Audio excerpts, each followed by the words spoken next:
박순규 선생님 모시겠습니다. 박수로 환영해 주시죠. 네.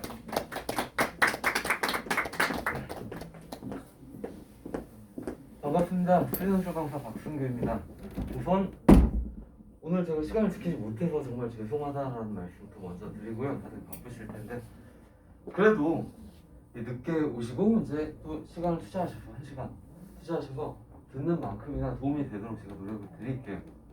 어쩌면 지금 이 시간이 생각지도 못했던 엄청난 행운의 출발점이 될 수도 있습니다. 생각지도 못했는데 내가 생각지도 못한 대학을 합격하게 하는 사람과의 첫 번째 만남일 수도 있습니다. 농담이 아닙니다. 그러니까 긴 시간이 아닐 텐데 집중해서 좀 들어주시기를 바라겠습니다. 그 다음에 한 달쯤 됐나? 여기서 이제 세종에 제가 올해 처음 왔는데요. 1차 설명을 했습니다. 가능한 한 많은 내용을 알려드리면 좋으니까 지금 여기 계신 분들이 1차 설명에 참석하지는 않았긴 하지만 1차 설명회 때 이야기했던 내용은 이야기하지 않겠습니다. 왜 그러냐 하면 그 내용들은 검색하면 쉽게 찾을 수 있으니까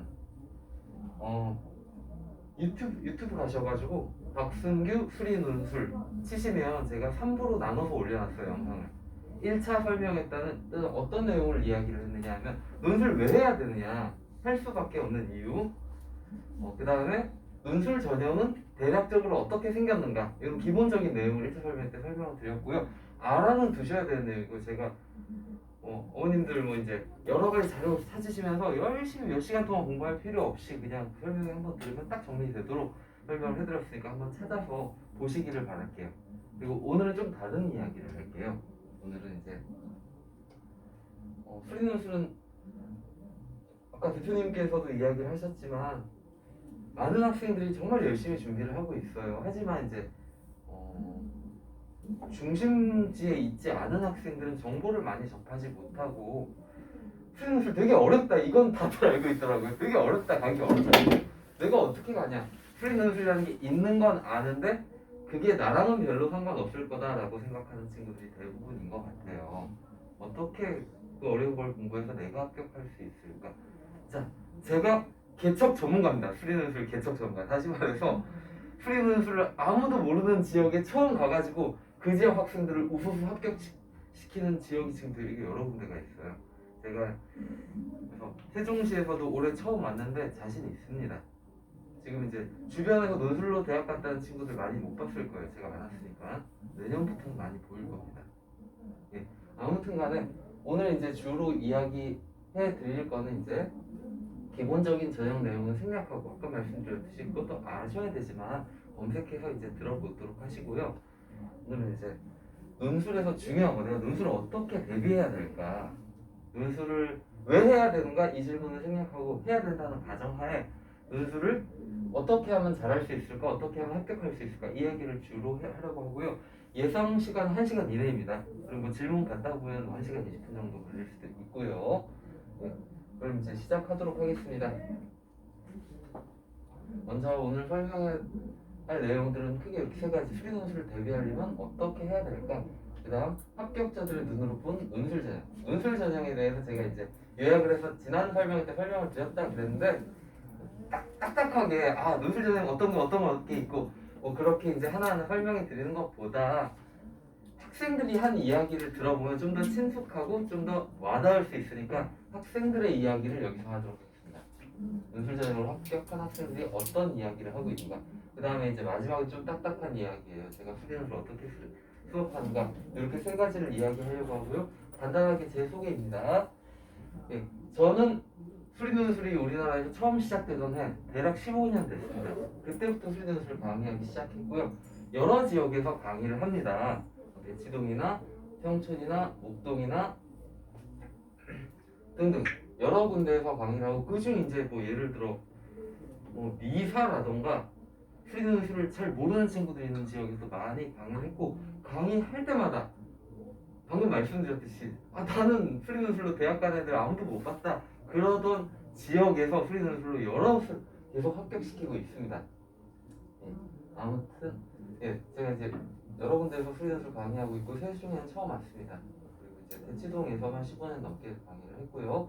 그리고 관련 서적도 여러 번 저술을 했고 올해도 새로운 교재 저술 계획이 있어서 올해는 수업을 좀 줄인 상태입니다.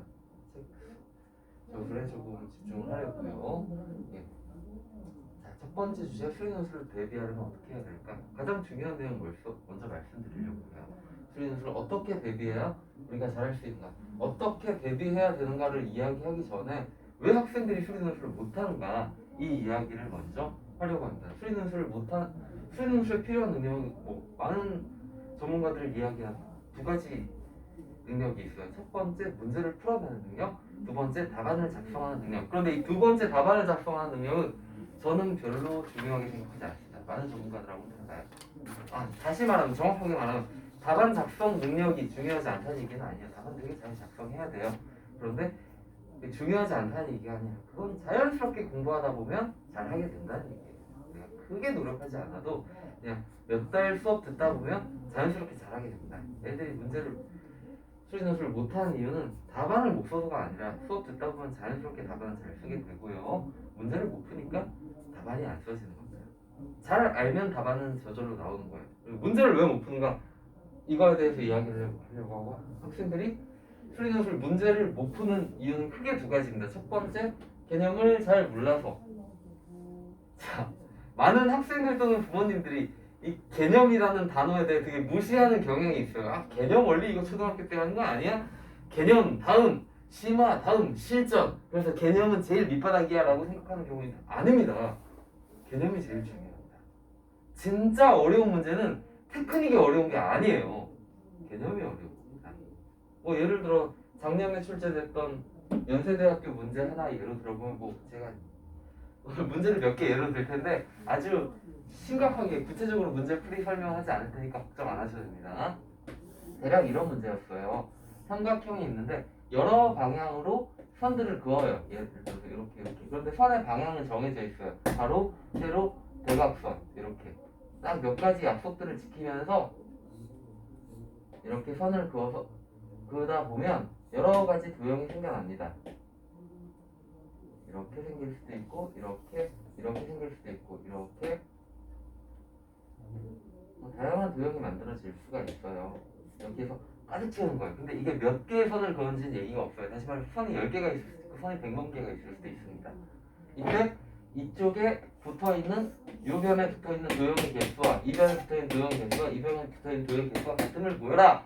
근데 이걸 계산을 해서 풀 수 있습니까? 아닙니다. 이게 몇 개가 들어가는지도 모르고 절대 계산을 못해요. 이 문제는 벡터가 근본적으로 무엇을 의미하는지 개념을 정확하게 파악하고 있으면 그게 답이 바로 나와요.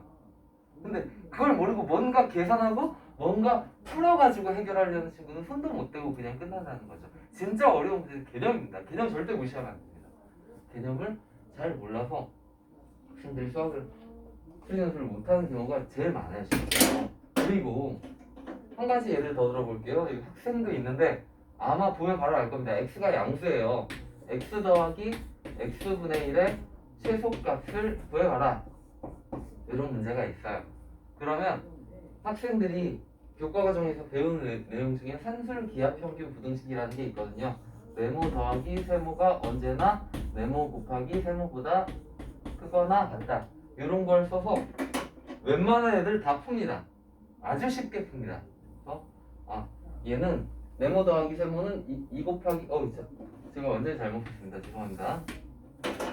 2 곱하기 네모 곱하기 세모 2루트 네모 곱하기 세모보다 크거나 같으니까 2보다 크거나 같다. 그래서 최소값은 2다. 되게 잘 풉니다. 완벽한 풀이입니다. 이거는. 제가 문제를 살짝 바꿔볼게요. 여기서 x 더하기 x분의 1의 최소값이 아니라 x제곱 더하기 x분의 1의 최소값이다 라고 숫자 하나를 딱 바꿔볼게요. 그러면 대부분의 학생들이 문제를 이렇게 풉니다. 똑같은 문제네. 똑같은 문제니까 2 곱하기 루트 네모 곱하기 세모보다 크거나 같다. 그런데 둘이 똑같을 때, 요 식의 등호는 둘이 똑같을 때 성립해요. 둘이 똑같을 때 등호는 성립하고 둘이 똑같을 때는 x가 1일 때니까 최소값은 1 대입해서 2다 라고 하는데 완전히 잘못됐습니다. 자, 그래서 개념을 잘 모른다라는 이야기인데 학생들은 주로 어떻게 공부를 하느냐? 유형대로 공부를 해요. 이런 유형이 나오면 이렇게 푼다. 이런 유형이 나오면 이렇게 푼다. 그게 학생들 머릿속에 입력돼 있어서 비슷한 모양이 나왔으니까 똑같이 푸는 거예요. 그냥. 근데 그런 공부 방법을 제가 부정하는 건 아니에요. 수능에는 굉장히 효율적인 공부 방법입니다. 짧은 시간에 학생들을 점수를 빨리 올리려면 유형을 딱 암기하게 시켜가지고 그 유형대로 문제를 푸는 방법을 익히는 거예요. 근데 얘는 개념을 모르고 유형만 익힌 거예요. 그래서 이렇게 푸는데 제가 개념 무시하지 말라 그랬는데 실제로 학원에서 시험을 보면 최상위권 학생들도 이렇게 풉니다. 애들이 한 20명이 답안을 딱 제출을 했는데 똑같이 답안을 써요. 근데 이게 정답이면 잘 풀었으니까 그런 거다 이해를 하겠는데 오답인데 다 똑같이 풀었어야 합니다. 애들은 개념을 정확하게 모르고 있습니다. 한번 그러면 부모님들 버전으로 예를 한번 들어볼게요. 예를 들어 카카오 주식이 올해 들어서 51,400원을 밑으로 내려간 적이 한 번도 없대요. 51,400원 밑으로 내려간 적이 한 번도 없대요. 근데 올해 1월, 3월에 딱 51,400원이었어요. 카카오가 언제나 51,400원이야. 밑으로 내려간 적은 없었는데 올해 1월 3일에 51,400원이었어요. 그럼 카카오 주식의 주가의 최소값은 51,400원일까요? 맞습니다. 그럼 다른 예를 볼게요. 이건 정확한 풀이입니다. 근데 올해 들어서 카카오 주식이 삼성전자 주식보다 가격이 내려갔던 적이 한 번도 없었대요. 그런데 올해 2월 5일날 카카오 주식과 삼성전자 주식이 똑같았대요 가격이. 그러면 그때 가격이 최소값일까요? 아닙니다. 이건 완전히 잘못됩니다.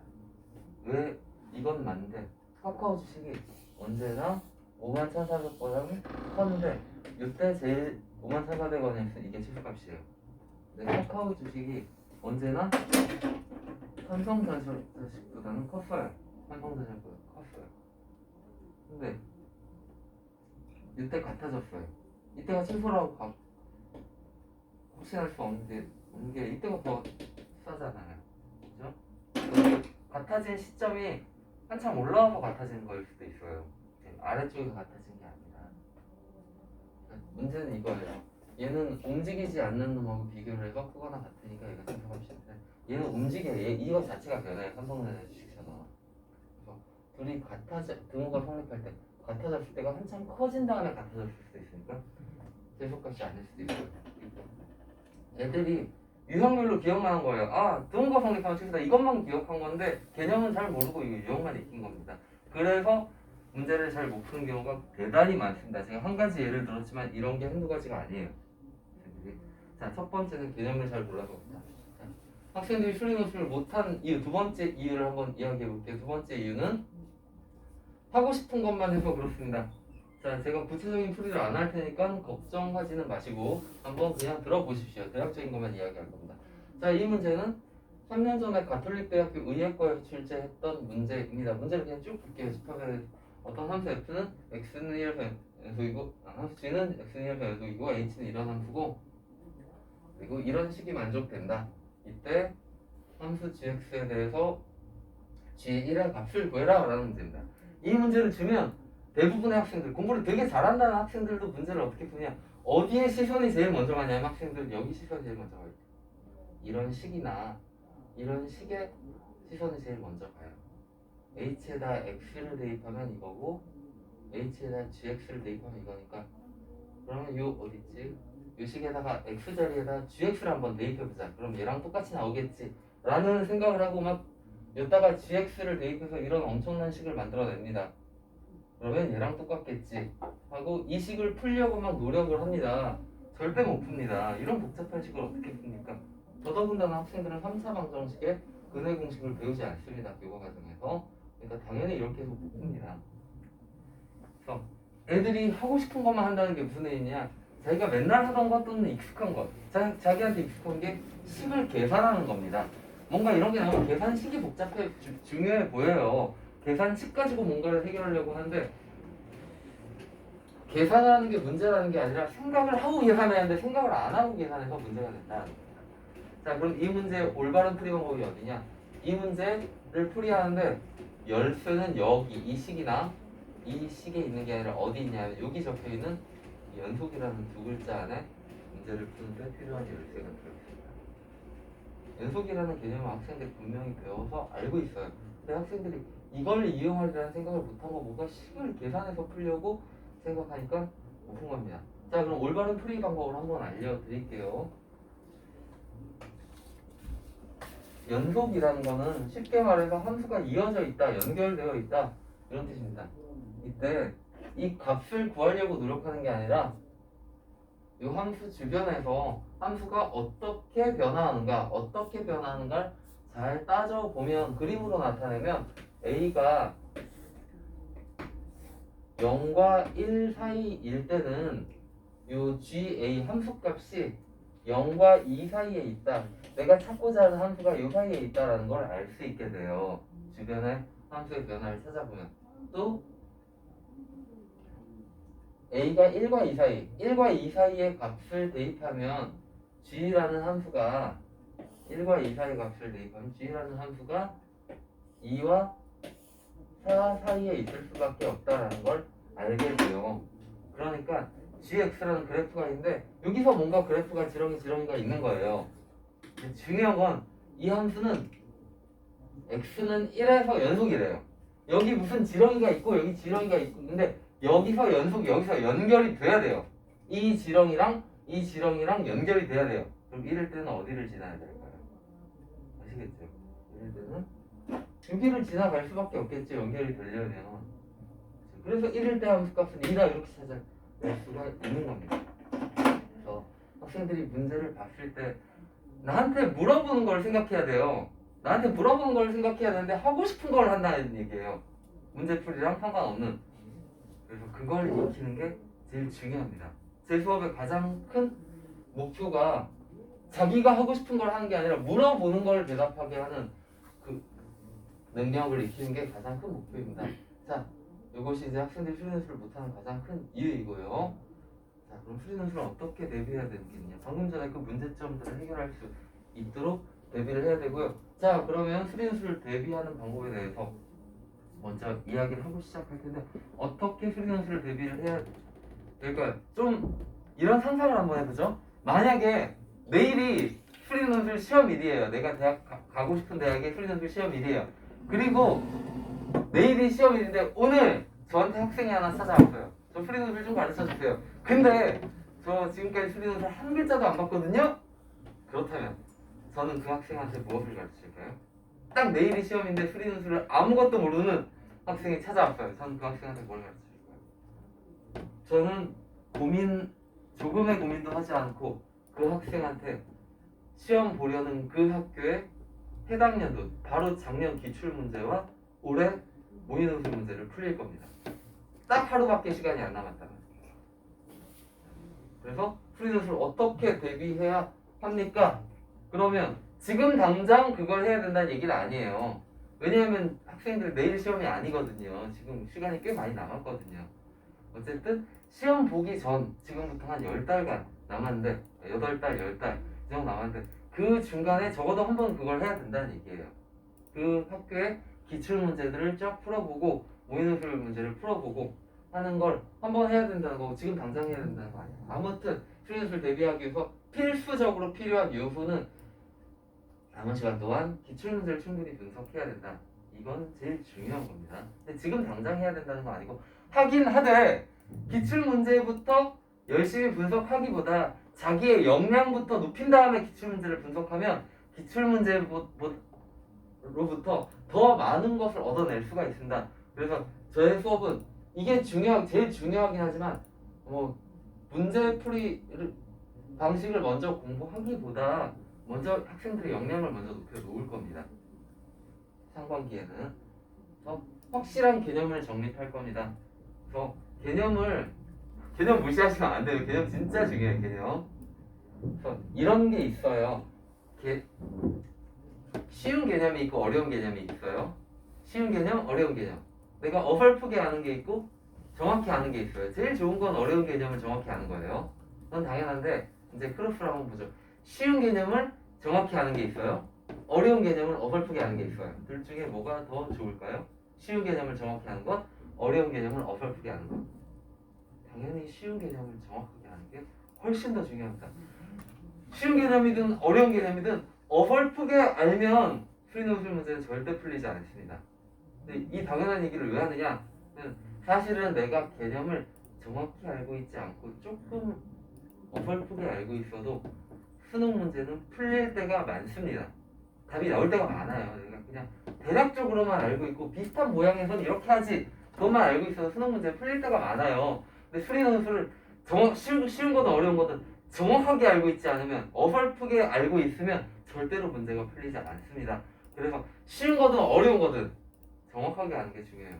그리고 우리가 말하는 진짜 어려운 난이도의 문제 있죠. 연세대 또는 의예과 이런 대학들의 문제, 그 어려운 문제들이 뭔가 심화된 테크닉을 이용해서 푼다라고 생각한다면 진짜 오해입니다. 개념을 정확하게 알고 사고방식이 제대로 잡혀 있으면 풀 수가 있는 겁니다. 그래서 확실한 개념을 정립하는 것. 그래서 제가 수업 시간에 많이 하는 게 있어요. 새로운 개념들을 학생들한테 알려주는 것도 많이 하지만 학생들의 머릿속에 이미 들어가 있는 잘못된 개념이 되게 많거든요. 제가 그걸 지우는 작업을 굉장히 많이 합니다. 왜냐면 잘못된 개념으로도 수능 문제는 풀렸던 상황이 되게 많거든요. 그런 것들을 그래서 이제 전문가들이 앉아 있는 게 아니니까 제가 이해하기 쉽게 도식화시켜서 이야기를 할게요. 예를 들어서 이런 상황이 있어요. 산술기하 부등식의 등호 조건이 성립한다는 상황이 있어요. 그럼 이로부터 발생할 수 있는 상황은 이런 상황도 있고 이런 상황도 있고 이런 상황도 있고 여러 가지 상황이 있어요. 수학에서는. 근데 수능 문제는 단답형이다 보니까 답이 딱 숫자로 나와야 되니까 어떻게 출제될 수밖에 없느냐 하면은 문제 자체에서 수많은 가능성을 문제 자체가 차단해 줍니다. 문제 자체가 여러 가지 가능성들을 문제 자체에서 절대로 그런 일들이 일어나지 않도록 문제에서 가능성을 차단해 줍니다. 그렇게 하면 답이 나오도록. 그러니까 이걸 하면 원래는 이것 되고 이것 되고 이것 되는데 이게 아니라 이쪽으로만 딱 나오게 되는 거예요. 그래서 답이 딱 나와요. 그러니까 애들이 무서운 게 그거예요. 그게 잘못된 개념을 이용해서 풀었으면 답이 안 나와야 되는데 무서운 건 수능 문제는 답이 나옵니다. 그러다 보면 어떻게 됩니까? 학생들이 길들여집니다. 이렇게 하면 이게 나오는 게 맞구나라고 잘못 알게 되는 거예요. 그 단답형 문제 때문에 길들여지는 거예요. 그래서 그 잘못된 개념들을 제가 하나하나 다 바로 잡을 겁니다. 실제로는 세상의 모습은 이것도 되고 이것도 되고 이것도 되는데 네가 수능 문제만 풀다 보니까 이렇게 길들여진 거다라고 그런 것들 이제 하나하나 잡아갈 거거든요. 그 다음에 꾸준한 실전 연습. 그래서 개념만 학원에서 열심히 배우고 수업 열심히 듣고 그런다고 해서 그렇고 이제 시험장에 10월달에 딱 실제로 딱 가서 시험이 술술 풀어지냐 절대 그렇지 않습니다. 실제로 시험 보는 연습을 해야 됩니다. 학원에 가서 시험을 봐야 됩니다. 시험을 실제로 문제집에 있는 문제 구성대로 문제를 받아보고 시간을 재고 그리고 내가 답안도 작성해보고 그 시험에 대해 느껴봐요. 학생들이 합격 수기 올린 거 보면 이런 말들이 종종 있어요. 학원에서 일주일에 한 번씩 시험을 봤기 때문에 시험장에서 긴장하지 않고 문제를 쉽게 풀 수 있었어요. 왜냐면 맨날 보던 게 시험이니까. 근데 어떤 학생들은 저 잘 모르는데 시험 안 보고 수업만 들을래요. 그런 친구들이 있는데 시험을 안 보고 가서 안 보고 시험장에 10월달에 딱 가가지고 시험이 잘 맞으기를 바라면 그건 정말 꿈 같은 이야기입니다. 실제로 봐야 됩니다. 실전 연습을 충분히 해야 되고요. 우리는 학원에서 일주일에 한 번씩 실전 연습을 할 겁니다. 그 다음 가장 중요한 게 바로 문제 해결 능력을 향상시키는 겁니다. 문제 해결 능력이 문제를 푸는 능력이에요. 이론들을 개념을 많이 알고 유형을 많이 아는 게 아니라 스스로 문제를 해결할 수 있는 능력이에요. 예를 들어볼게요. 제가 휴대폰으로 블루투스 이어폰을 이용해서 음악을 신나게 듣고 있어요. 근데 갑자기 음악이 안 나와요. 그럼 어떻게 해야 되죠? 그럼 일단 휴대폰을 켜서 어플이 재생되고 있나 이거를 확인하고 재생되고 있다면 예를 들어서 여러 가지 방법이 있겠지만 예를 들어서 이 이어폰을 빼고 다른 이어폰으로 한번 들어보자. 이어폰이 문제인지 휴대폰이 문제인지 먼저 파악을 해야 되겠죠. 그래서 다른 이어폰으로 들었는데도 안 나온다. 그러면 이제 휴대폰이 문제를 보고 있고요. 다른 이어폰으로 들었는데 잘 나온다. 그러면 내 이어폰이 문제니까 이어폰에 배터리가 정확히 충전돼 있는지 이렇게 문제를 하나하나 파악하고 문제를 해결해야 되죠. 근데 대부분 학생들이 이게 안 돼요. 문제가 어디서 문제가 발생을 했는가, 무엇 때문에 이 문제가 어려워지는가를 파악하고 그 문제점을 해결해야 되는데 그게 아니라 그냥 하고 싶은 걸 해버려요. 막 계산하고 싶은 걸 막 해버려요. 그러다 엉뚱한 데로 막 산으로 가버린다 이거죠. 이게 문제 해결 능력이에요. 문제에 어떤 조건이 주어져 있고 무엇을 물어보고 있으니까 나는 어떤 방식으로 문제를 풀어야 되겠구나 이런 생각을 해야 돼요. 수학 문제 예를 들면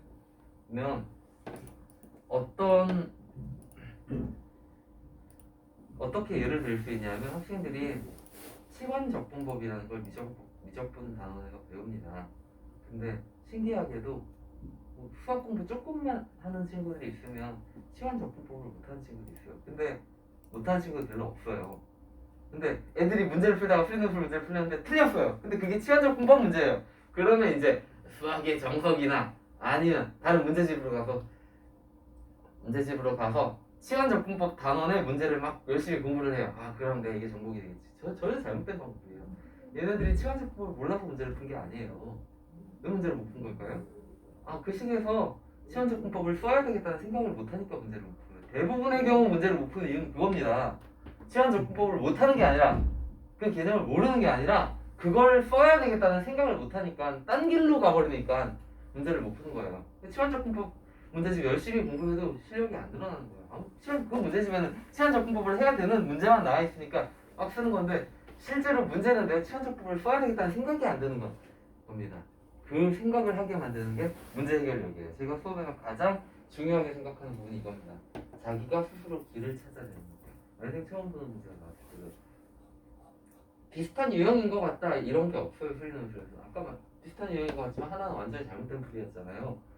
그런 것처럼 정확하게 자기가 길을 찾아서 갈 수 있어야 된다. 자, 이런 것들을 남은 시간 동안 정복해야 되는 겁니다.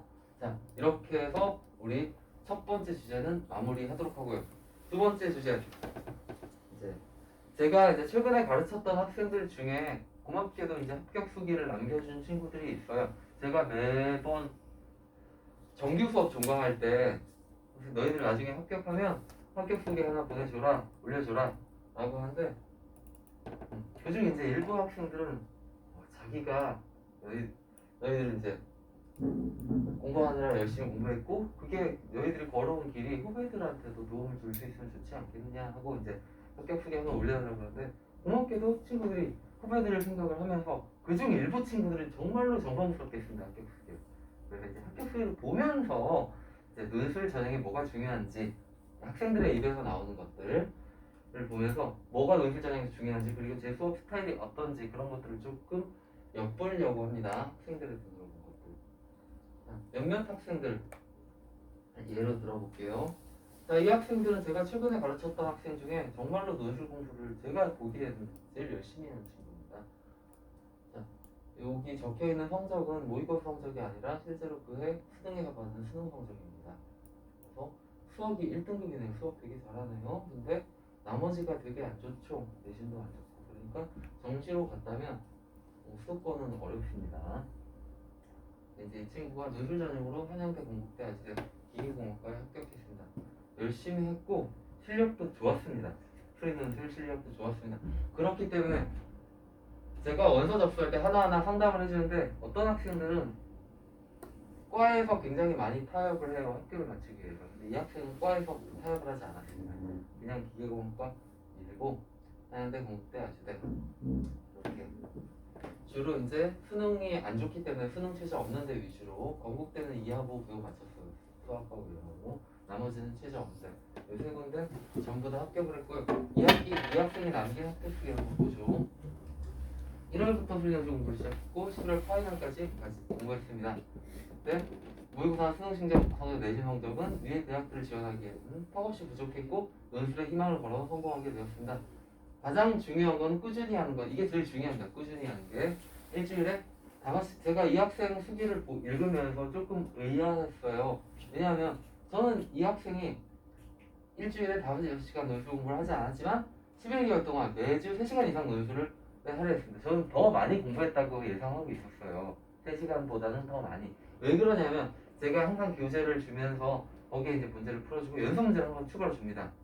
대부분 안 풀거든요. 연습 문제는. 공부한 것만 수업 시간에 들은 것만 복습하고 실제로 그것만 해도 된다고 제가 얘기를 하고요. 근데 이 학생은 매주 질문을 많이 했는데 그중 종종 수업 시간에 안 풀어준 연속 문제에서 질문했어요. 그러니까 걔가 추가로 공부를 했다는 얘기예요. 그러니까 공부를 많이 했다라고 생각을 했는데 뭐 이 친구가 직접 한 말이니까 완전히 틀린 말은 아니겠죠.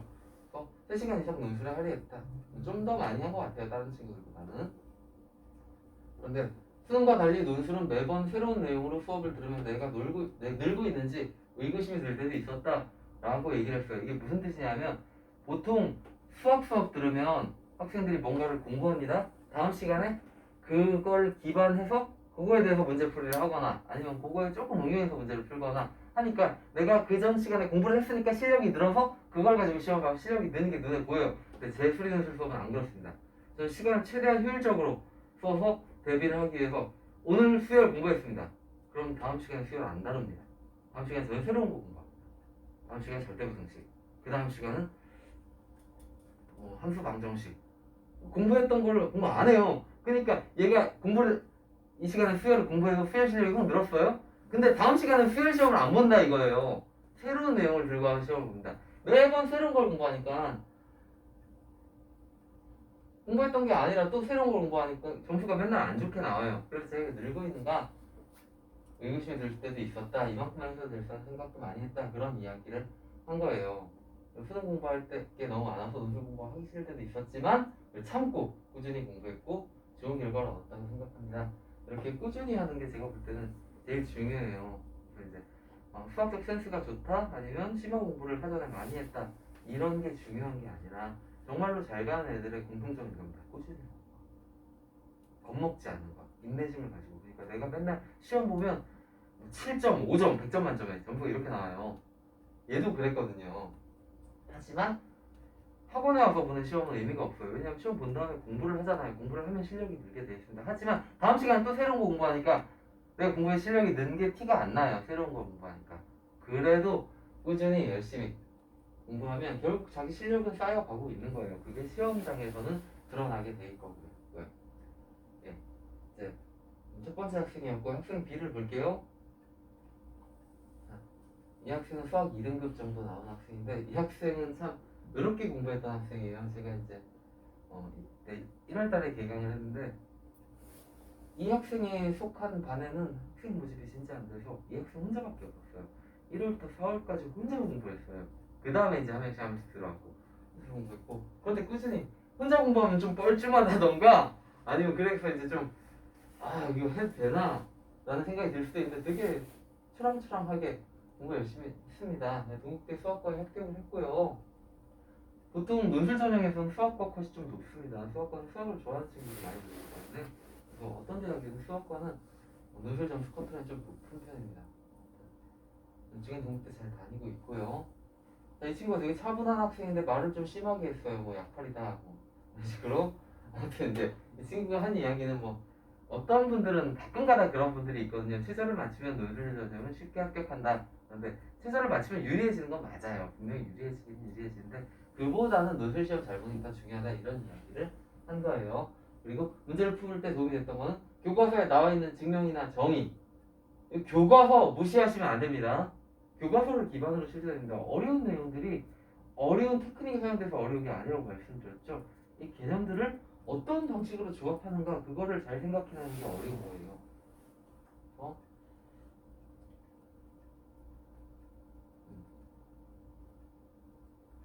문제가 수능처럼 나오더라도 결국에는 교과서의 정의와 그 정의를 써먹는 논리를 써서해야 하기 때문에 교과서를 읽는 것은 중요하다. 이렇게 이야기를 하고 있고요. 공부를 별로 열심히 안 하는 학생들은 일찍이라도 시작하는 걸 추천드립니다. 저는 1월부터 준비를 시작했는데 만약에 6월부터 시작했으면 제일 수를 했을 것 같습니다. 매주 3시간만 투자해도 1월부터 시작하면 나중에 쌓인 시간이 커집니다. 중요한 얘기를 마지막에 하고 있어요. 논술은 한 번에 많이 하는 것보다 꾸준히 하는 게 중요한 것 같습니다. 한 번에 많이 하는 것 나중에 많이 요구를 하거든요. 한 번에 좀 수업 시간 늘려줄 수 없냐. 그것도 좋지만 그보다는 그냥 일찍부터 꾸준히 하는 게 중요해요. 학생들이 정확히 보고 있어요. 뭐가 중요한지. 그 다음 학생 볼게요. 자, 이 친구는 뭐 내신에 5.2등급 안 좋긴 하지만 공중하대 보고가 일반고이긴 하지만 공부를 좀 잘하는 학교라서 내신이 별로 안 좋은 거라 생각하시고 이 학생의 실력은 이 수능 등급 정도의 실력이다 생각하시면 된다. 수능은 학교에서 내는 게 아니라 전국적으로 내는 거니까. 42333 수학 2등급인데 경희대 남자 인하대 전기공학 동시에 합격했고요. 저처럼 내신이 좋지 않거나 수능을 망쳤을 때 최후의 보험으로 논술 전형은 큰 메리트가 있다 이렇게 말하고 있는데요. 저는 반대로 생각합니다. 수능이 논술에 대한 보험이 될 수도 있다. 둘 다 맞는 말이에요. 논술이 수능 망했을 때 보험이 될 수도 있고 수능이 논술 망했을 때 보험이 될 수도 있고 사실 둘 다 맞는 말이에요. 그러니까 둘 다 준비하는 게 자기 합격률을 제일 높이는 방법입니다. 자, 이 친구가 되게 잘 파악했어요. 논술에서 경쟁률과 내신 비율에 연연할 필요 없습니다.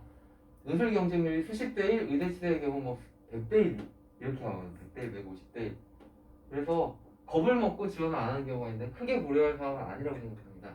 왜냐하면 수능 후 급히 준비하거나 최저 기준을 충족하지 못한 경우가 매우 많아 실질 경쟁률을 생각보다 높지 않습니다. 이거를 좀 자세히 말씀드릴게요. 실제로 우리가 일반적으로 말하는 실질 경쟁률은 최저 학력 기준을 충족시킨 학생들의 경쟁률입니다. 보통 뭐 이하 5면 반 정도로 떨어집니다. 3한 6 이러면 한 4분의 1 정도 떨어집니다. 100대 1이 25대 1 또는 20대 1이 5대 1 이렇게 떨어집니다. 의대 같은 경우는 최저 학력 기준 더 높기 때문에 4, 5 의대 같은 경우는 훨씬 더 떨어져요. 10분의 1 이렇게 떨어져요. 100대 1이 10대 1이 되고. 예, 근데 더 중요한 게 이거예요. 실질 경쟁률이 이 학생이 이야기한 게 두 가지예요. 최저 등급을 충족하지 못하는 경우도 있고 한 가지 더 말을 했어요. 수능 후 기급히 준비하는 경우. 언제 학생들이 수리논술을 제일 공부하기 시작한 시점으로 제일 많은 시기가 언제인지 알아요? 제가 대치동에 수업할 때 연중에 계속 한 반에 20명씩 데리고 수업을 합니다. 근데 직전 파이널 수업 모집하면 직전 파이널. 그러니까 시험 바로 직전주에 직전 파이널 수업 모집하면 100명씩 옵니다. 한 반에. 그때 제일 많이 해요. 시험 직전에. 그래서 시험 일주일 남았으니까 급하니까 그때 제일 많이 해요.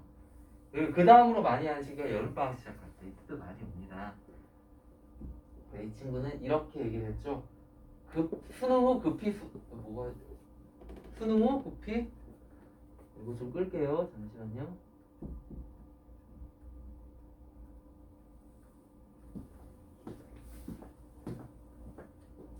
이게 안 없어지네.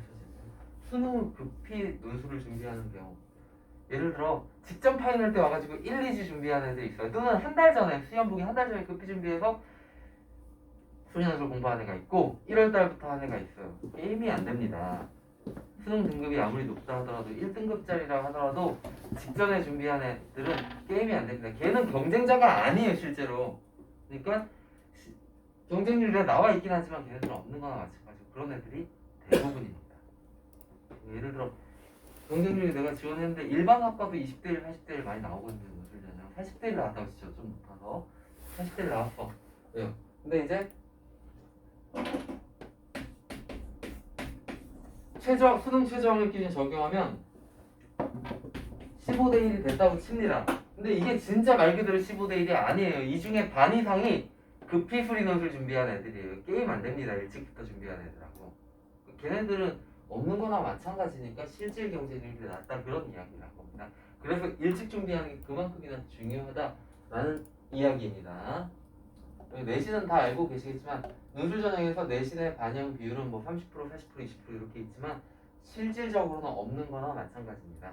입시 요강 보면 아실 수 있고 점수 차이가 별로 등급별로 점수 차이가 별로 안 나기 때문에 그래서 자기도 내신이 별로 안 좋았지만 점수 차이가 별로 안 나서 큰 핸디캡이 아니다. 이 정도의 이야기를 하고 있습니다. 이 친구도 열심히 했어요. 되게 멀리서 왔어요. 집이 공주에 있었는데 대치동까지 와서 수업 들었어요. 일주일에 한 번씩.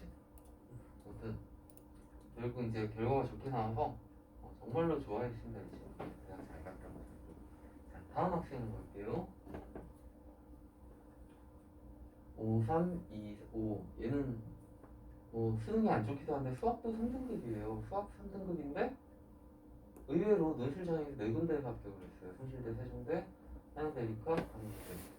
전부 다 수능으로는 꿈도 못 꾸는 대학입니다. 4군데 합격했습니다.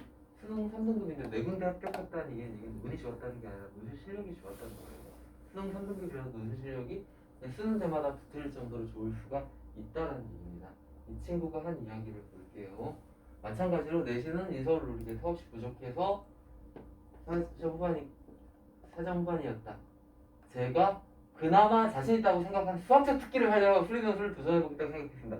3등급인데 자기가 수학이 자신 있다고 생각을 했대요. 그러니까 수학을 자기가 진짜 잘한다고 생각한 게 아니라 그나마 자신 있다. 다른 과목은 5등급이니까 그보단 수학이 낫다라고 생각을 해서 풀이 논술을 준비를 한 거예요. 그래서 제가 이제 수업 시간에 강조하는 게 두 번째 문단입니다. 풀이 논술 문제 풀이뿐만 아니라 학교별 실제 기존 난이도를 세밀히 분석해서 저에게 알려주십니다. 수월히 저희 학교 논술 준비를 할 수 있습니다. 세 번째 문단이 제가 제일 강조하는 내용입니다. 문제를 풀어주는데 국한되지 않는다. 그러니까 문제를 풀어주는 방법만 알려주는 게 지금까지 학생들이 대부분 들었던 수능 공부 방식이에요. 이런 문제 이렇게 풀면 된다. 이러면 이렇게 풀면 된다. 그게 통해요. 왜냐하면 수능에는 그런 문제가 나오거든요. 수능에서는 다 비슷한 문제가 안 나와요. 또는 비슷해 보이지만 다른 문제가 나옵니다. 그래서 학생들이 문제 풀이 방식을 스스로 설계할 능력을 가지고 있어야 돼요. 유형별 문제 접근 방식을 강조합니다. 저는 수업을 진행해 줄 때는 문제를 맞을 때 수월하게 올바른 풀이 방식에 접근할 수가 있었다. 그것이 제가 다른 지원자들보다 더 문제를 잘 풀고 감정을 안 당할 수 있었던 중요한 요인이었다고 생각을 했습니다. 그 다음 이 친구도 앞에 있는 친구와 비슷한 이야기를 하고 있습니다. 전략적으로 이 시험을 대비하고 학교별 유형 수업을 통해 내신 수학시험 공부하듯이 열심히 준비하면 대비도 없이 무작정 풀이 논술에 지원한 반 이상의 지원자, 이 경쟁률을 차지하는 반 이상의 지원자는 대비도 제대로 안 하고 지원한 친구들이에요. 그런 지원자들과의 차이를 벌려 합격 확률을 비약적으로 높일 수 있는 전형이라고 생각합니다. 제 개인적인 생각도 그렇습니다. 풀이 논술은 제대로 준비한 친구들이 별로 없기 때문에 제대로 준비하면 대학을 제일 쉽게 갈 수 있는 방법입니다. 문제는 어렵지만 대학을 가는 방법 중엔 제일 쉽다라고 생각합니다. 제대로 준비한 친구들이 별로 없기 때문에. 자, 학생 2를 보겠습니다. 이제 이 친구도 수학이 3등급이에요. 나머지는 더 안 좋고요. 친구 1, 2학년 때는 수리 논술 생각이 별로 없었지만 재성적으로 못 가는 대학을 가기 위해서 논술을 시작했습니다. 제대로 논술을 시작한 건 6월 초였는데 지금 와서 생각해보면 이렇게 논술로 갈 거였으면 고1 때부터 수능 공부랑 논술 공부를 같이 할 걸 그랬나 봐요. 시간을 되돌릴 수 있다면 좀 더 일찍 박순기 선생님이랑 논술을 할 걸 그랬어요. 제가 진짜 많이 듣는 말이에요. 논술을 좀 일찍 할 걸 늦게 한 게 후회돼요. 이런 게. 학생들은 우리는 미래를 미리 내다볼 수 없지만 저는 학생들의 미래를 10번 이상 봤습니다. 왜냐면 고학 학생들의 입시를 15번 치러봤으니까 하는 얘기가 똑같습니다. 그리고 시간을 되돌릴 수 있다면 논술 좀 일찍 할 걸 그랬어요. 얘가 이랬는데 실제로 시간을 되돌린 친구들이 있어요. 물론 본의 아니게 시간을 되돌린 건 아니지만 시간을 되돌려서 수험생으로 돌아온 친구들이 있어요. 우리는 재수생이라고 부르죠. 그 친구들은 10중 8구 1월부터 논술 시작합니다. 그 주변에 있는 재수생들 보시면 아실 거예요. 얘들은 이미 한 번 실패하고 나서 그때서야 알게 되는 거예요. 논술을 일찍 하는 게 도움이 된다라는 걸. 그래서 시동 처음으로 논술 들어보는데 몰입 확대 설명이 너무 매끄럽게 잘 해주셔서 제가 이 친구가 재밌는 게 처음에 학원에 딱 왔을 때 기억하는데 저희 학원에 선생님 3분 있었는데 3분 수업을 같이 다 등록했어요. 다 등록하더니 이제 조금 지나서 제 수업만 듣고 그랬었는데 자기한테 잘 맞았나 봐요. 논술이랑 수능 수학이 비슷하다고 생각하는 분들이 있는데 아예 유형이 다르고 푸는 방식이 다른 문제를 내는 대학도 있다. 실제로 그렇습니다. 논술하고 수능은 다릅니다. 그러니까 3등급짜리들이 잘 가는 겁니다. 다음 학생을 볼게요. 이 친구는 수학이 1등급이고 수학적 감각이 있었습니다. 제가 수업을 하면서. 그래서 수학적 감각이 있었어요.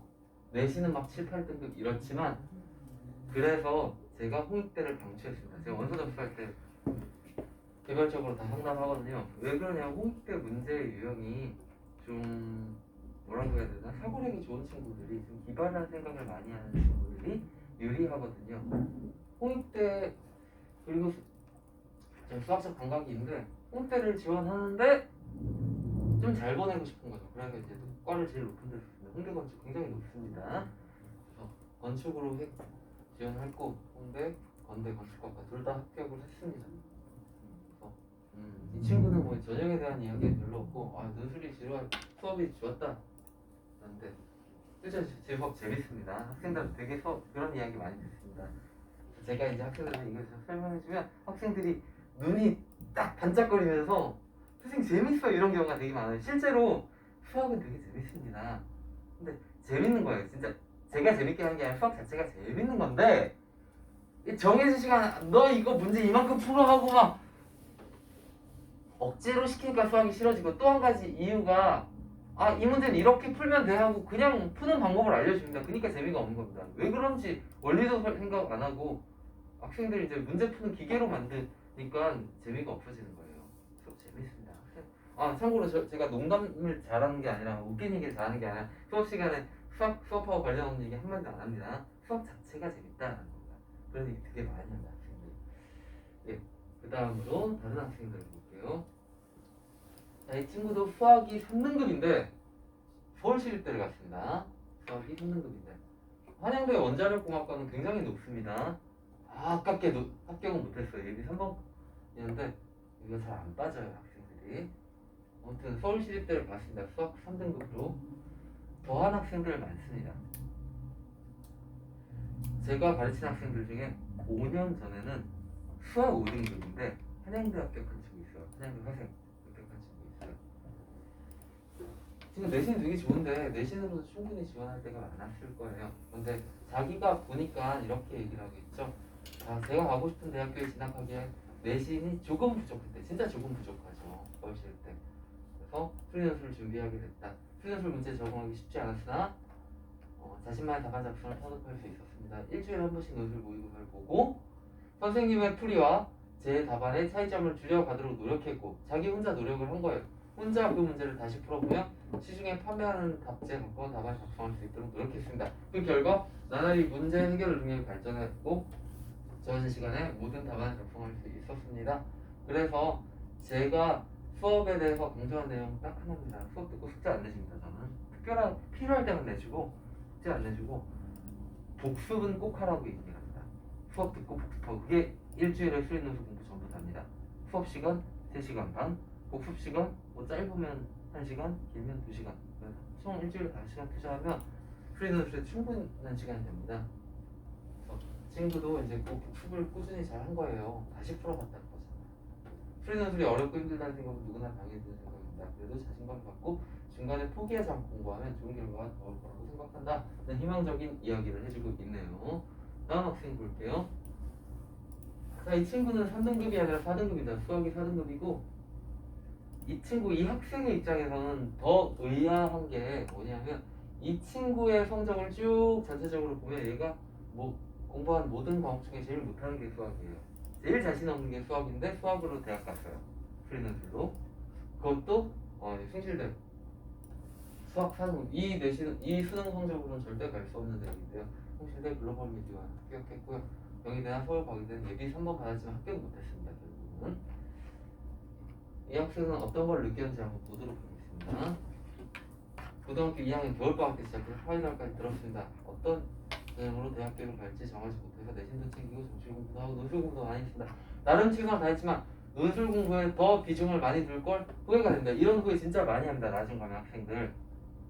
왜 그러냐 하면 친구는 내신도 챙기고 정시 공부도 했거든요. 내신도 버리지를 못했어요. 제가 내신을 조사를 못했어요. 이 친구가 내신을 끝내는지 모르겠는데 어쨌든 어느 정도 챙기면서 했나 봐요. 근데 어차피 논술로 간 거 보니까 좀 더 논술에 투자했으면 더 좋은 대학 갈 수 있지 않았을까 이런 생각을 한 겁니다.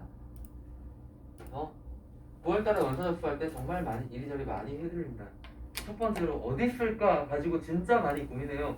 이거 그냥 정하면 되는 문제인데 30분이면 정할 수 있는 문제인데 그걸 가지고 한 일주일 내내 고민을 하는 거예요. 그러니까 공부도 못하고. 옛날에는 자소 쓰느라 시간 진짜 많이 보냈어요. 올해 자소 폐지돼서 다행이라고 생각합니다. 그러면서 이제 자기가 공부에 집중을 잘 못했다라는 이야기예요. 그러니 그때 대학교를 딱 정하고 다시 공부에 몰두하셨으면 좋겠습니다 라는 겁니다. 제가 원서 접수할 때 고민을 오랜 시간 한다고 해서 좋은 대학 가는 건 아닙니다. 그거는 짧은 시간 내에도 선택을 할 수가 있습니다. 전문가하고 잘 상담하면. 제가 원서 접수 상담 다 해줍니다. 자, 원서를 쓸 때 자신의 교육청 모의고사가 아닌 평가원 모의고사 접수가 하고 원서를 접수하는 게 좋습니다. 근데 자기는 평가 모의고사가 정확했던 거라고 느껴진다. 이건 전문가들도 공통적으로 말하는 의견입니다. 학생들이 아까 예를 들었죠. 최저 학력 기준 맞추는 애들이 3분의 1 정도밖에 안 된다. 의대 같은 경우 10분의 1 정도? 뭐 최저가 낮아도 반은 못 맞춰요. 왜 그럴까요? 이게 되게 이상한 거예요. 왜냐하면 원서 접수 언제 하느냐? 6월 모평, 9월 모평 다 끝나고 합니다. 자기 점수를 확인하고 합니다. 자기 점수를 다 아는데 어떻게 나오지 않은데 일부러 자기가 떨어질 최저 학력 기준 있는 대학에 지원하지 않는 이렇게 많이 떨어지지 않지 않습니다. 근데 얘들이 일부러 떨어질 때 지원해요. 정말 많이 그럽니다. 그 얘기 잠깐 하고 지나갈게요. 왜 그러냐면 학생들이 자기 실력을 잘 몰라요. 자기 실력. 예를 들어볼게요. 간단한 예를 들어볼게요. 예를 들어 3월 모평이 있었고 6월 모평이 있었고 9월 모평 자기 성적을 다 받아본 상태예요. 국수 033이라고 할게요. 국수 033 3월 모평에 1, 2, 3, 4, 4가 등급이 나왔어요. 예를 들어 6월 모평에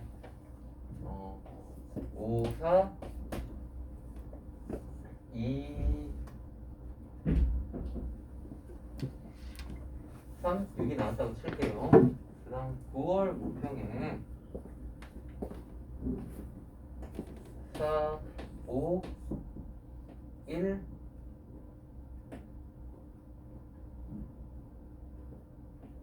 2, 이게 아니라 4, 5, 6, 2, 3이 나왔다고 칠게요.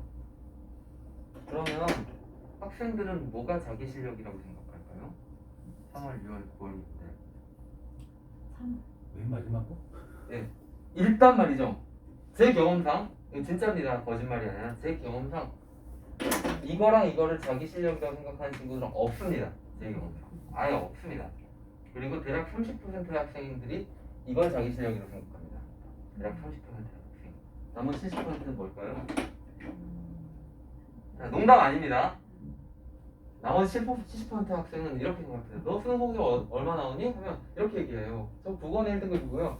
수학은 2등급이에요. 영어는 2등급이고요. 그리고 과탐은 2등급, 3등급 나와요. 이거 웃기죠? 근데 진짜 그래요. 진짜 10중 8구 그렇습니다. 애들한테 너 모의고 성적 이렇게 나왔네? 라고 물어보면 애들 뭐라고 말하는지 아십니까? 대부분 이렇게 말합니다. 이때 제가 탐구 망했어요. 이렇게 말해요. 이렇게 보고 나서 제가 모의고 성적 모의고 성적 이거지라고 물어보면 대부분 뭐라고 말하냐면 국어하고 수학하고 영어를 망했어요. 이렇게 얘기를 해요. 자기 성적은 이거라고 생각 진짜로 이거 농담 아닙니다. 그러니까 애들이 최저를 못 맞추는 거예요. 이때 조금 실수해서 못 봤지만 내가 수능 때 좀 더 꼼꼼히 공부하면 수능 때는 이거 나올 거다 이렇게 생각을 합니다. 근데 안 그래요. 실제로 안 그런 경우가 돼요. 그러니까 최저를 맞추는 애들이 높아봐야 반인 겁니다. 이 친구가 이제 이 이야기를 했기 때문에 이제 나중에 가서 내가 학생들을 막 설득을 많이 합니다. 이것 때문에 못 맞출 것 같다. 진짜로 못 맞춰요. 진짜 학생들이 이 꿈을 꾸고 있거든요. 자기가 한 번도 받아본 적 없는 성적의 꿈을 꾸고 있거든요. 이때는 이거 실수했고 이때는 이거 실수했으니까 이제 수능 때까지 열심히 하면 나올 거다라고 이제 희망을 돌리는 거죠. 안 나옵니다. 안 나옵니다. 그래서 6월, 9월 모평 이 두 개만 보고 이 두 개 중에 또 잘 나온 것도 짜맞춰가지고 하는 게 아니라 이게 평균으로 보고 지원하는 게 맞아요. 최저를 날려버리면 내가 최저와 맞추면 붙을 수 있는 대학들도 놓쳐버리는 경우가 많거든요. 수능 최저에 대한 이야기 잠깐 해봤습니다. 자, 다음으로 넘어갈게요. 자, 아이는 더 심하네요. 수학이 5등급입니다. 딴 거는 그래도 3등급이 나오는데 수학이 5등급입니다. 한양대 의과 분자생명과학과에 합격을 했습니다. 최초 합격을 했습니다.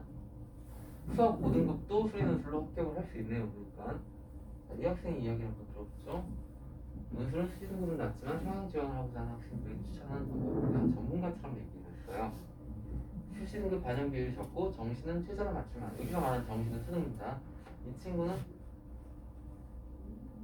수능을 정시 모집을 지원하기 위한 도구로 생각을 안 했나 봅니다. 최저를 맞출 만한 두세 과목만 열심히 하면 되기 때문에 그렇다. 한양대 에리카 캠퍼스는 수능 최저가 없습니다. 지금은 근데 이 친구는 올해 들어간 학생이 아니라 3년 전인가 들어간 학생이고 그때는 하영대 에리카가 3학 2합 6이라는 최저가 있었습니다. 최저 딱 맞춘 거죠. 국어 바탕으로 최저 딱 맞추고 또는 영어 바탕으로 영어 국어로 최저 맞출 것만 열심히 공부하고 수능 수학은 버린 겁니다. 버렸지만 수능 수학은 잘 못하지만 수리 논술을 잘할 수가 있어요. 논술 준비할 땐 지원하고자 하는 학교의 최근 연도 모의논술 기출문제를 풀어보는 것이 좋습니다. 다양한 학교의 논술을 물어봤었는데 학교별로 다른 출제 경향이 있다는 것을 느꼈습니다. 그래서 각 학교의 출제 경향을 미리 느껴보는 것이 도움이 될 것이라 생각합니다. 이처럼 이제 수능은 전략적으로 수능이 아예 잘 안 나오는 친구들 있잖아요. 수능 공부하느라 대여섯 과목 공부하느라 이제 시간을 많이 쓰는 것보다 그냥 한 두 과목 정도만 최저 맞출 정도만 공부하고 수리 논술에 집중하는 것도 한 가지 방법이 될 수 있다고 이야기해주고 있습니다. 이제 마지막 학생이 나왔어요. 이 학생은 수능이 엄청 안 좋죠. 그래도 수학이 2등급 나온 학생이에요. 수학을 참 좋아하는 친구였고 수학은 2, 3등급 왔다 갔다 하는데 수능 때 잘 나온 겁니다. 2등급 해가지고 수학을 얼마나 좋아하냐면 자기 내신 등급을 세상에서 가장 아름다운 수 중에 하나죠.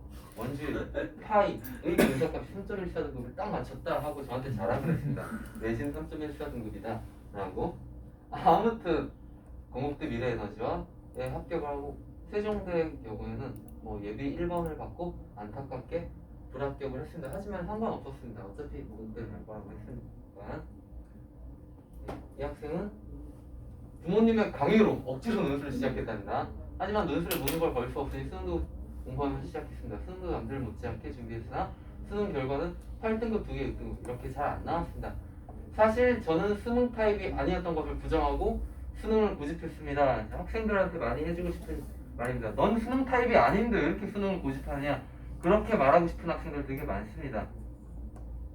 이 학생도 그걸 부정하고 수능을 고집했습니다. 하지만 수능이 역시 잘 안 나왔습니다.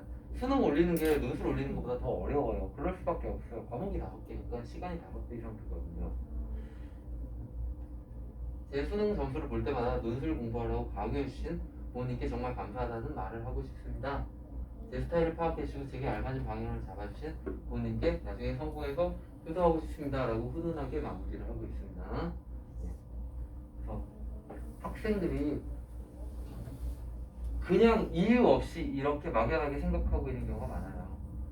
대학 가려면 수능 열심히 공부해야지. 논술은 난 어려워. 라고 이유 없이 그렇게 생각하는 경우가 되게 많아요. 근데 실제로 해보면 그런 경우가 많거든요. 지금까지 이제 학생들의 이야기를 좀 들어봤고요. 이제 결론을 조금 정리를 해볼게요.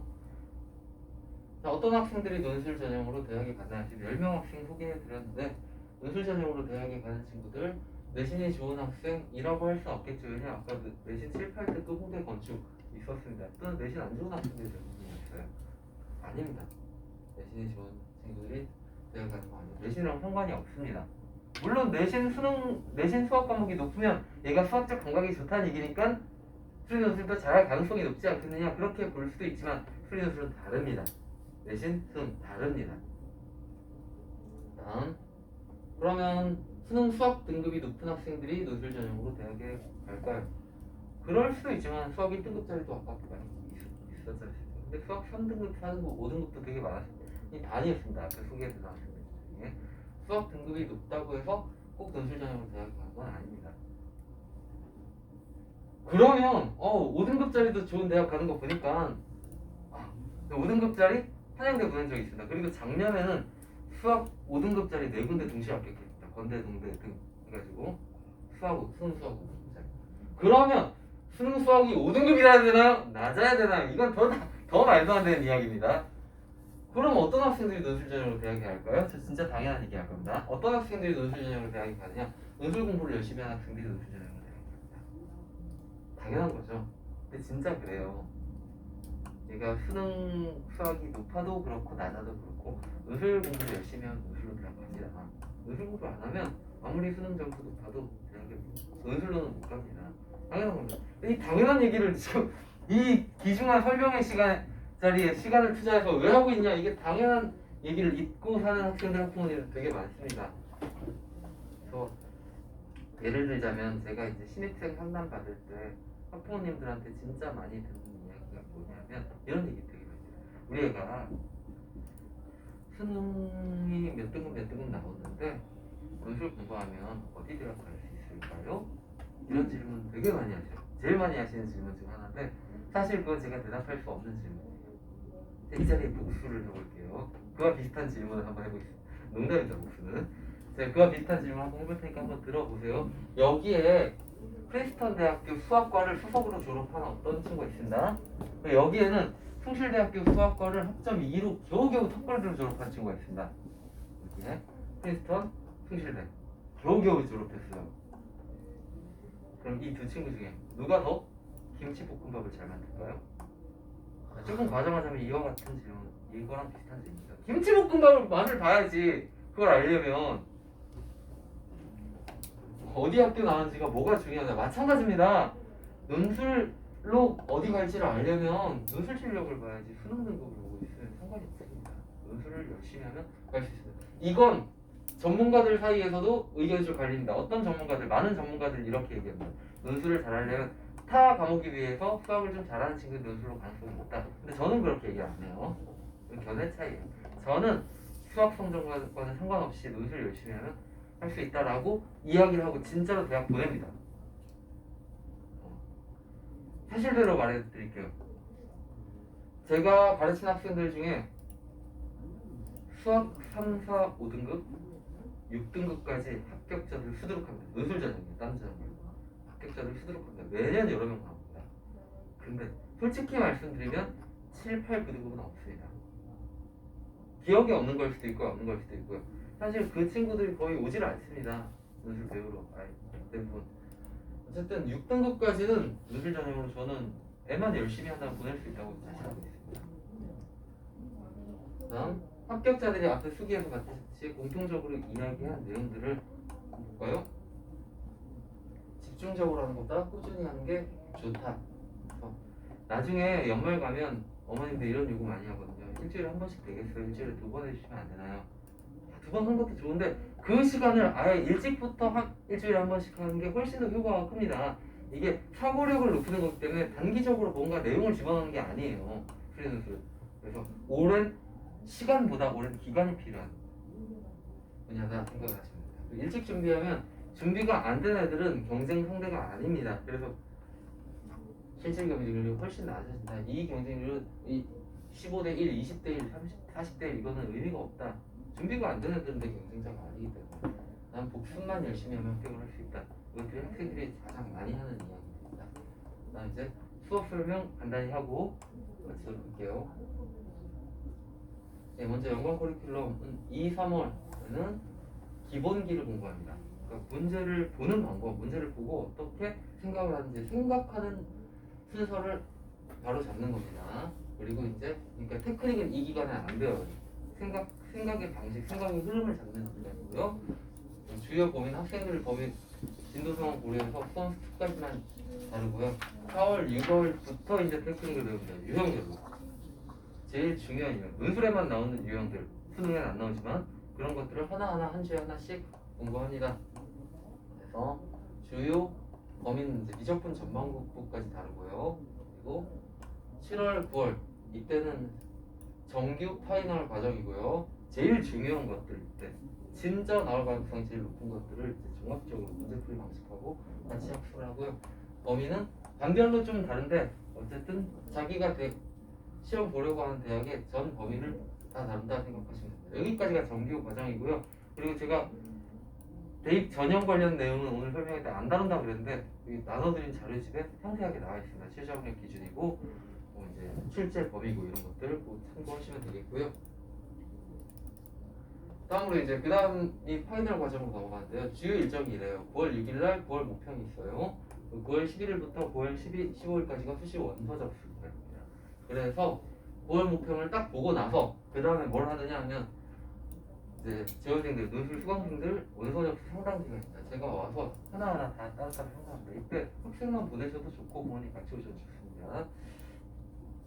그래서 이제 학생한테 학생의 수능 점수, 모의고사 점수 고려해서 최저학력 기준을 맞출 수 있는가 그리고 이제 정시로 갈 수 없는 대학들 위주로 지원하고 학생의 문제를 계속 학생들이 1년 동안 문제를 푼 데이터가 제 머릿속에 있지 않습니까? 얘가 어떤 유형 문제를 잘 푼다 이게 있거든요.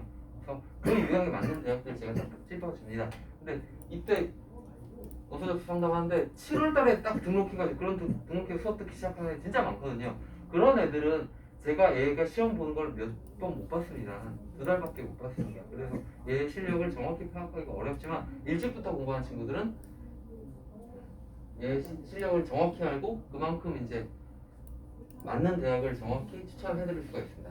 자, 그 다음으로 이제 수시원서 접수가 끝나고 나서 그때 추석 연휴 기간에 9월 말부터인데요. 이때 이제 추석 특강 합니다. 웬만하면 보내시면 좋습니다. 이때는 문제 전체를 보고 내가 아는 내용뿐만이 아니라 아는 내용을 이용해서 문제를 푸는 게 아니라 내가 가지고 있는 실력이 정해져 있다라고 가정할 때 그 실력 하에서 문제를 제일 잘 풀 수 있는 방법을 알려줍니다. 문제 전체를 큰 흐름으로 봐서 추석 특강이 한 4일 동안 있을 거고요. 전 범위를 다 다루게 될 거예요. 이 정도가 이제 파이널 첫 번째 과정이고요. 다음 페이지로 넘어갑니다. 그 다음 주요 일정 10월 중에 수능 전에 논술 시험을 보는 대학들이 몇 군데 있어요. 연세대, 서울시립대, 홍익대, 가톨릭대 등, 부천대 등 몇 군데 있고 그 다음에 11월 16일날 수능 시험 있고요. 그 다음 수능 시험 목요일이에요. 그 다음 목, 금, 토 수능 끝나고 이틀 뒤, 그 다음 3일 뒤, 토일에 가장 많은 대학에서 논술 시험이 있습니다. 그 다음 주 토일, 그 다음 주 토일까지 논술 시험들이 쫙 몰려있고 수능 직후에 제일 많습니다. 그래서 이제 어떻게 대비를 하게 되느냐 하면 수능 전 논술고사에 대비해서 직전 파이널이 있습니다. 대학교 파이널 진행하게 되는데 구체적인 일정이 이렇게 됩니다. 수능 전 논술고사 바로 직전 주에 그 대학들 연세대 파이널, 홍익대 파이널, 시립대 파이널 이렇게 그 대학에 딱 맞춰서 수업을 진행합니다. 그 다음에 이때랑 이때 사이 그러니까 10월 수능 전 논술고사가 끝나고 수능 시험까지의 기간이 한 달 정도 남습니다. 학생 수능 전 한 2주를 비우더라도 한 달 정도 남습니다. 4주 정도. 이 기간 동안 뭘 하느냐 하면 수능 시험 다다음 날 논술 시험 제일 많다 그랬죠. 그때 수능 끝나고 다다음 날 시험에 준비하려면 사실상 준비할 기간이 너무 짧습니다. 그냥 수박 겉핥기식으로 준비를 하게 됩니다. 그래서 이 직후 주에 있는 대학들 시험에 대한 논술 파이널 수업 이때 4주간 진행합니다. 4주간 일주일에 한 번씩 미리 하고 우리는 여유 있게 보고 이제 그때 직전에 준비한 애들을 그냥 제쳐버릴 겁니다. 그 다음에 이제 그 첫째 주에 있는 대학들은 미리 파이널 수업을 진행하고요. 2차 예비 파이널. 그 다음 둘째 주 이후부터는 시간이 일주일 이상 남았기 때문에 그때 직전 파이널 수업 진행합니다. 시험 보기 바로 직전 주에. 그 다음 수능 후 논술고사까지 진행돼서 일정이 마무리되게 되고요. 그 다음에 이제 합격증을 받아야 되겠죠. 이렇게 연간 커리큘럼 진행되고요. 수업 시간은 대략 일주일에 한 번 정규 수업은 이래요. 3시간 30분 그리고 3시간 30분의 구성은 이래요. 시험 시간 60분, 해설 강의 60분, 그리고 개념 강의 60분, 다시 쓰기 30분. 그리고 이제 표준적으로 나눈 거고 그때그때 주제에 따라 주제에 따라 조금씩 조절이 됩니다. 70분, 80분이 될 때도 있고 조절이 되고 이렇게 이제 하반기 이후에는 이렇게 수업이 따로 진행이 될 거예요. 근데 상반기에는 애들이 시험부터 보기에는 너무 약한 경우가 많아요. 상반기에 제가 기본기 강좌 진행할 때는 이 3번 개념 강의가 맨 앞으로 올 때가 종종 있습니다. 개념 먼저 수업하고 그리고 시험을 보고 이렇게 제 수업 시간 대략 이렇게 구성되고요. 제 수업의 특징, 시간이 많지 않으니까 짤막하게 이야기를 하도록 하겠습니다. 자, 철저하게 학생 실력 향상 위주로 수업, 절대로 보여주기 수업하지 않고요. 학생 실력을 진짜 높여줍니다. 어려운 문제 멋지게 푸는 거 그런 거 안 하고요. 실제로 학생들이 시험장 가서 문제를 풀어낼 수 있도록 만들고요. 정말 알아듣기 쉽게 강의를 하고요. 매번 실전 모의고사 보고요. 그리고 답안 채점 해주고 첨삭도 매주 해주고 그리고 채점 기준도 알려줍니다. 이런 걸 적어야 점수를 받는다. 대학생도. 첨삭 굉장히 꼼꼼하게 해줍니다. 잘못된 풀이는 어디서 어떻게 잘못됐는지 그 풀이는 어떻게 활용하면 좋은 풀이가 되는지 그리고 매주 이제 각각에 해당하는 주제에 대해 철저히 분석한 교재를 나눠주고요. 그 교재를 이용해 수업을 하고 그리고 학생들의 개별 연습 자료들, 기본 문제들 하나하나 챙겨줘서 부족한 부분 학생들이 스스로 마무리할 수 있도록 합니다. 예시다간 추가 연습 문제 충분한 자가학습 자료 주고 수업마다 부모님께 알림 문자 발송합니다. 모든 강의는 동영상으로 촬영해서 보다가 모르는 거 있으면 공부하다 모르는 거 있으면 다시 볼 수 있도록 합니다. 그래서 하나도 놓치지 않도록 제 수업의 목표는 이겁니다. 제 수업 듣고 문제집 한 두세 개 풀어야 논술 전형 합격하게 하는 게 아니라 제 수업만 들어도 논술 전형 합격하게 하는 게 제 수업의 목표입니다. 수업 안에서 수업 내용만 잊혀지지 않도록 하는 게 가장 큰 목표고요. 네, 오늘 설명은 여기서 마치도록 하겠습니다. 혹시 질문하실 내용이 있으신가요? 네. 의치약대 논술 네. 전문으로 어떤 시간 편성이 두 반을 구성하고 두 반을 계획하고 있는데요. 일요일 날 2시 30분에 시작하는 반과 2시 30분인가 6시 30분.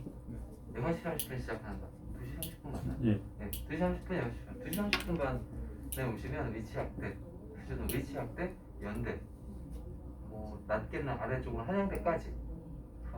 앞 타임이 한양대까지고요. 위에서부터 한양대까지, 아래 타임이 한양대부터 아래까지예요. 네. 또 다른 질문 있으세요? 네. 그 저희 아이는 이제 고2에 올라가는데 아까 뭐 일찍 시작하면 좋다고 네. 하셨는데 이제 아이가 아직 수초를 다 완성하지 못하는 중에서 미리 들어가는 게 현명한 선택이지. 그렇진 않습니다. 스토까지는 완료가 되는 게 좋고요. 예. 지금은 제 생각에는 그렇습니다. 제가 수업을 절대 대강대강하지 않거든요.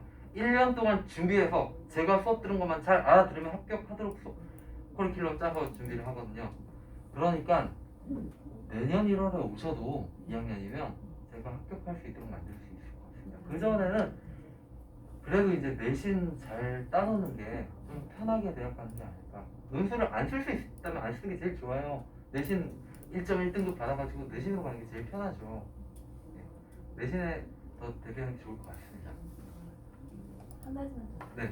그 수리 논술이 이제 인원이 계속 줄었잖아요. 네. 그럼 이제 앞으로 추세는 어떻게 비슷합니다. 주는데 한 5년 전까지 팍 줄었고요. 줄이 지금 이렇게 줄었어요. 지금 이렇게 줄고 있어요.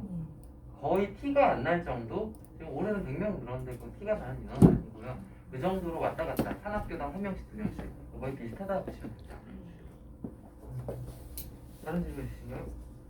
혹시 그 정시를 준비를 하고 있는데 네. 여기다가 이제 수리 논술까지 들어가 버리면 네. 공부할 시간이 될까요? 그게 진짜 잘못된 생각이에요. 그게- 수리 논술 저는 학생들한테 이렇게 얘기합니다. 논술 올인하는 학생 아니라면 네.